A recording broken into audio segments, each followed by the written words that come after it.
is Greg Gagne, and you're listening to InYourHeadOnline.com. You seen the business with my ties?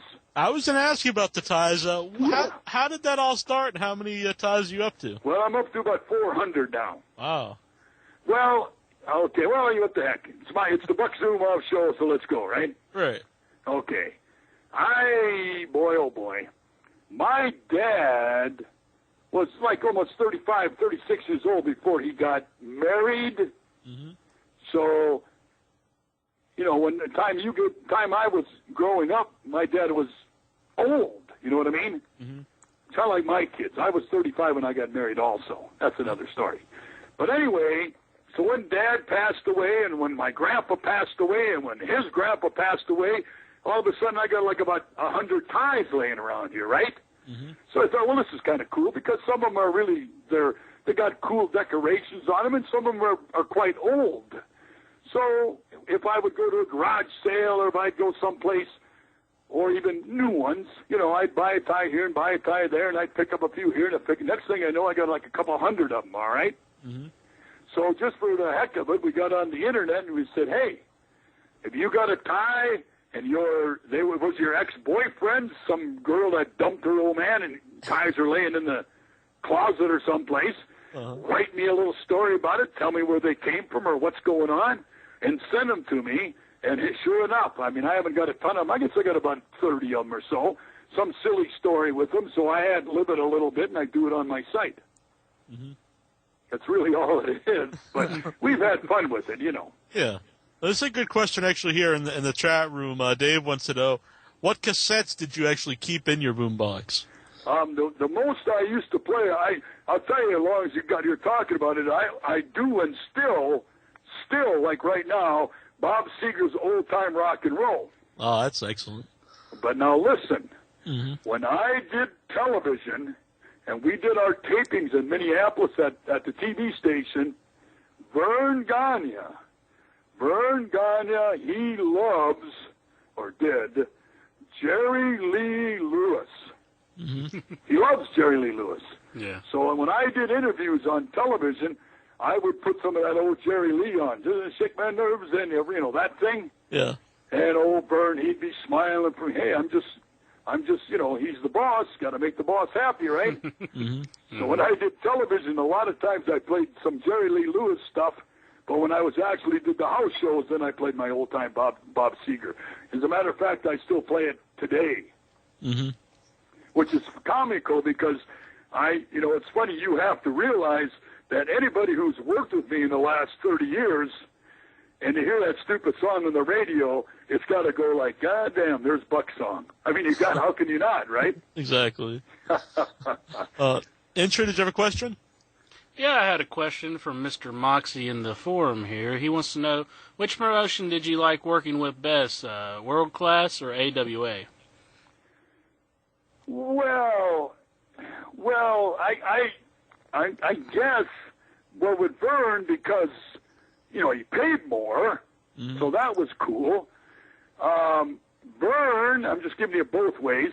Vern, that was big time. We used to get, I'd go down to the airport and I'd have my radio and everybody in the world knew who I was. So I'd be signing autographs, going from my parking, wherever I parked, all the way to the airplane. So that was cool. And the money, I said that. Recognition for Vern Gagne was wonderful. So all of that was good. But Texas was lots of fun. We did more driving because the territory is smaller. I think the people really, with Iceman and me and my character, I went nuts down there with rock and roll and all of that. And those people never seen anything like it. Big. And we had a lot of good times. So, as far as having fun and not making any money, the best place was Portland, Oregon. And Playboy Buddy at the time, he was on top of the heap there, and he was the champion, and Jimmy Snuka was chasing him around for the belt. Mm-hmm. This is like a long time ago. But those towns were fun. We'd have their show, and then we'd go down we were in Salem, we had a bar in this place where all the boys and all the gals would go down to. Eugene, there was a place, every Wednesday we went in the summertime. We went to Seattle, to Long Acres, to the horse races. And in Panama and Yakima, however you pronounce it, Portland itself. And it seemed like every town we had a place to party. And in 1978, I guess it was, I was there. I wrestled every night for 4 months. Every night. Mm-hmm. So, but, I mean, it sounds like woo, but that's not true. We loved it. I mean, we couldn't wait to get in the ring and do our thing and all of that. Yeah. What was Playboy Buddy Rose like? We had him on the show, not too long before he passed away. Yeah, I love Playboy. He's one of my best friends. I was hurt, still am. You see, I knew Buddy before the WWF, WWE. So him and I, now you got to remember back in those days, the top guy was making $600-700. Bottom guy was making $350, $400. You could make a living, but it wasn't like when the WWF took off. Okay. Mm-hmm. And there wasn't a gap. Nowadays, well, I won't say it about me. All the wrestlers, everybody, you name it, everybody is very kind to me because they know I got 37 years in this game. Mm-hmm. So I don't have a problem with anybody. But you have a lot of guys who once upon a time they were in Texas, they were in Atlanta, they were in Georgia, and now they're in the WWF, and those dirty dogs now like they won't even say hi to you, like they've conquered something, and it makes them in some kind of a higher degree than you are. Okay? Yeah. Now back in the old days in the 70s and 80s, well, if you were a middle wrestler and the other guy was a top wrestler and the other guy was an opening wrestler, well, the boys were all boys. We all got along, and hey, how you doing, brother? Blah, blah. But since the WWE, that thing is. There's a gap now. There's these cool guys and these great guys, and then the rest of them are just bullshit, Yeah. Now, during that period when WWF started to take like all the guys from the different territories, they started to, close up. Did you ever think that there would just be like one major company and all the other ones would go away? I guess when it started happening, people started, the boys were talking like, well, you think it really could happen? You think someone can do all of this? Well, the first thought is, nah, it can never happen, Mm-hmm. Then you see it happening right in front of your eyes, so, what the hell, there it is, you know what I mean? Yeah.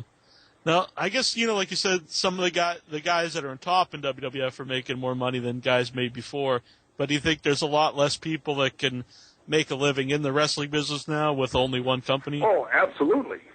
Everybody... I was, like I said before, in 1977, 1978, I hate to go back that far, I was on the bottom, you might say, or I was an opener, and I was making $350 a week. Mm-hmm. Okay, if you go, 8 times 8, what's that, 64? Mm-hmm. Well, I don't even do that. 8 times 4. What's 8 times 4? 32. Okay, there's still people out there today. There are people today that make $8 an hour. Mm-hmm. So they make $320, you said? Right. They make $320 a week, and then they take, about $50, $60 tax off of that? There's people today living off that kind of money, which to me it gives me a tear in my eye. So when we made $300 or $350 in 1977, we had plenty of money. Mm-hmm. It's just a matter of, the sad thing is that, the guys that wrestled 25, 30 years ago, they made $50 a night, and now they're still making $50 a night. Yeah. Gas was 59 cents. Or shit, it was cheaper than that. Gas was 39 cents a gallon. Now it's $3.39. So. Mm-hmm. A lot different. Big time. Yeah. Here in the chat room, Radio Hound wants to know what was it like working with Sean and Marty, the Midnight Rockers. Okay, let me think a minute here. Sean and Marty. Yeah. Do I know Sean and Marty? Midnight Rockers. Okay. Oh, yeah, right. Yeah, well, I thought Sean was going to give it up here pretty soon. Yep, he just retired. He ain't going to retire. He'll be back in a year. Yeah. What's he going to do? He's not. What is he, like 50? Yeah. I don't think he's even that old. I don't even think he's 50. No. Well, I don't really carry a grievance with any of the wrestlers. I just thought it was kind of funny when I'm going to tell you, hey, when I came to Minneapolis and I put on that Elvis suit, I had some people that went, wow. Then I had a lot of people that laughed and thought I was crazy, okay? Mm-hmm. So now I'm the crazy guy. I'm wearing this stupid rock and roll suit. I'm carrying this stupid radio around. Then all of a sudden, out of the woodwork come the Midnight Rockers, Rock and Roll Express, Honky Tonk Man, and who knows how many other people that their characters had something to do with rock and roll music, which to me, I thought I guess it was a feather in my hat more than being upset. I thought, wow, these guys are trying to be like me. Right. But no, Shawn Michaels, what's the other one's name? Marty Jannetty. Marty.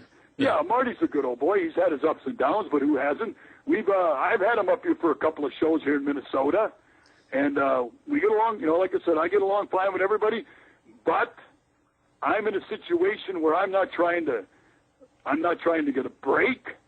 I'm not trying to, take somebody's position away. I'm kind of fine where I'm at. I run the shows. I call the shots. I do what I want to do. So I'm happier than a pig in manure, Right. And again, that's rockandrollwrestling.com. We'll have the link right on the website. If you're in the area that they're at, you should come and see them. There's a lot more fun going to see wrestling live than watching on TV. Absolutely, especially if you got midgets and girls. Exactly. You can't go wrong with midgets and girls, or midget girls. Or that's what we have, midget girls. We get a caller calling in from Portugal, Joel. Fantastic. Yes, I am. Hello there. How are you doing? Very good, thank you. I'm doing fine as well. I have two questions to ask you, if you don't mind. Yes, sir. The first being that you wrestled back in the 80s and 90s. So my question is, were there many differences between the wrestling of the 80s in comparison to the wrestling of the 90s? Was there a big difference as the decade passed? Oh, absolutely, sir. Okay, this is the biggest and the most important, I believe. When you were in St. Louis, for an example, you would go to St. Louis, Missouri. Right. No, the promoter. Oh, Harley Race. You would go to, I'm sorry, my daughter's standing here. You would go to Harley Race, okay? Hello? Yep. Mm-hmm. Yes. Okay. Yes. If you were in St. Louis, in that area, you would go to Harley Race. If you were in Minnesota, you would come to Verngania. If you were in any area, anywhere in the United States, all of these guys, I'm telling you the truth, all of these guys wrestled the same. If you learned how to wrestle in Verngania School of Wrestling, you could go out by Ray Stevens and Pat Patterson in California, get in the ring, and you didn't have to worry about some crazy guy jumping off the top rope or tearing your head off or doing something that you never seen before, because everybody had the same basic. Everybody has a different personality, and that's what sells wrestling. But the basic wrestling was pretty much the same, move for move, almost like pro football. They got to move and they got to play. They play. All the teams got that same play. But anyway, the wrestling now, and I blame it on a lot of guys who are, well, of course, they're trying to make it more than life itself, theatrical. Boy, they jump off the top of the cage, or they jump off the top of the ring into a pile of chairs, or into a table, or they got 3-4 tables.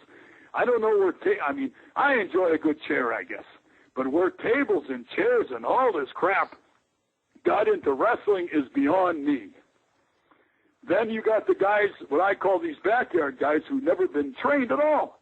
They watch wrestling on television, or they play some kind of a wrestling game on the computer. They see some kind of wrestling game, and then they try to imitate these moves that they see on television, and somehow or another, with a friend or a buddy or something, they get into pro wrestling, and they're just off the wall. You don't know what the hell they're going to do. So, yeah, wrestling has changed big.